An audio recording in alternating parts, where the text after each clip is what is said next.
We need to talk about just how much of a failure Disney was last year in 2023. I don't think Disney gets enough credit as to how much of a failure they were. I mean, when you think of entertainment companies, Paramount, Universal, all these entertainment companies, movie studios, and whatnot, you have to think about Disney because Disney has always been one of the biggest entertainment companies ever. But I don't think any other entertainment company, period, in the history of forever has been such a failure like Disney was in 2023. Let's just think about this. Disney in 2023 lost $1 billion at the box office. Think about this. $1 billion. They lost over, I think, like 100 billion in market share, something along those lines. We would need to pull up the numbers to see exactly how much they lost. But a perfect example of this as to not only the failure that Disney has been, but also as to why. We need to look at this movie here. This is Indiana Jones and the Dial of Destiny. This was the return of Indiana Jones to cinema after that movie with Shia LaBeouf. What was it? Indiana Jones and the Crystal Skull. Back when Lucas still owned the character. Well, this is the first time that Disney produced an Indiana Jones. And lo and behold, this is what Disney did with it. This is Indiana Jones. They de-aged him. We got a cool scene in the very beginning. But the rest of the movie was all about Indiana Jones being a loser, being a bum, a drunk, a dummy, all to make his female cast lead, this person here, this is Phoebe Waller-Bridge, and she plays a character named Helena, and she is the smart one. She is the badass one, and this is how the movie ends. The movie ends with her character knocking out Indiana Jones. So picture this. This is the return of Indiana Jones. This is his big return under Disney. And these dummies, Kathleen Kennedy and all these dummies over at Disney, what do they do with this character? They emasculate him. They turn him into a bum. They turn him into a loser, into a drunk, all to make his female co-cast lead, into the new hero of Indiana Jones. And as a result, this is what happened with this movie that cost Disney $300 million to make. It lost Disney at a minimum $100 million.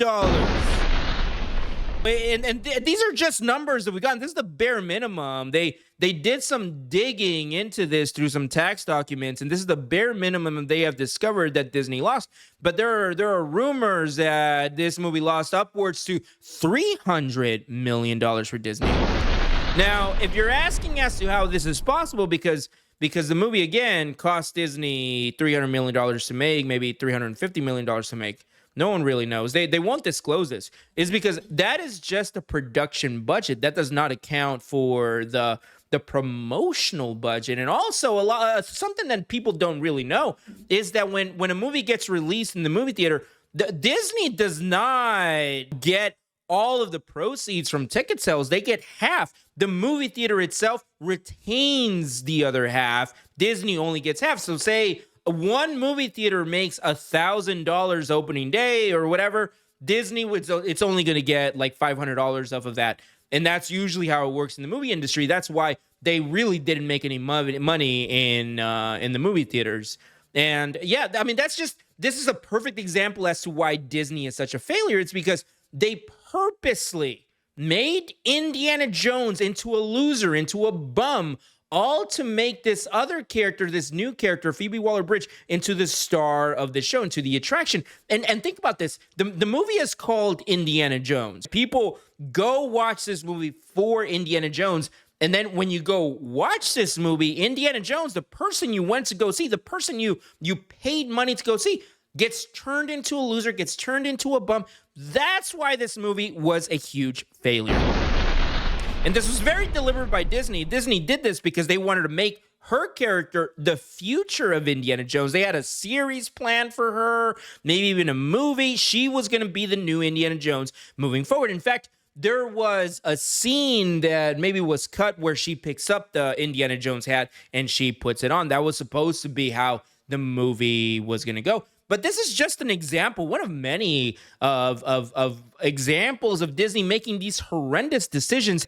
And I've never seen this before. I've never seen a company destroy themselves so willingly to push the identity politics, to push these agendas. I mean, we all know why they chose to make this decision. But anyway, you guys, let me know what you think down in the comments. And also, I want you guys to peep the new shirt. Look at this. This is Taylor Moon. This is a Taylor Swift shirt that I received as a gift, and I love it so much that I just can't help but share it with everyone that has been following me for a long time, that has been fans of Countizzee and the work that I've been putting forth. They all know that I am a huge Taylor Swift fan. One of the biggest, probably the biggest Taylor Swift fan. And I saw this shirt, and I know this is not an official Taylor Swift merch, but it's a beautiful shirt, and I just wanted to share it. And if you like it, head over to my other website, and there's a link for it if you guys want to get one. I don't make them. Someone else makes it. I'm just a huge fan. I need to support their merch. But anyway, you guys let me know what you think down in the comments. And like always, don't forget to subscribe. Sensational.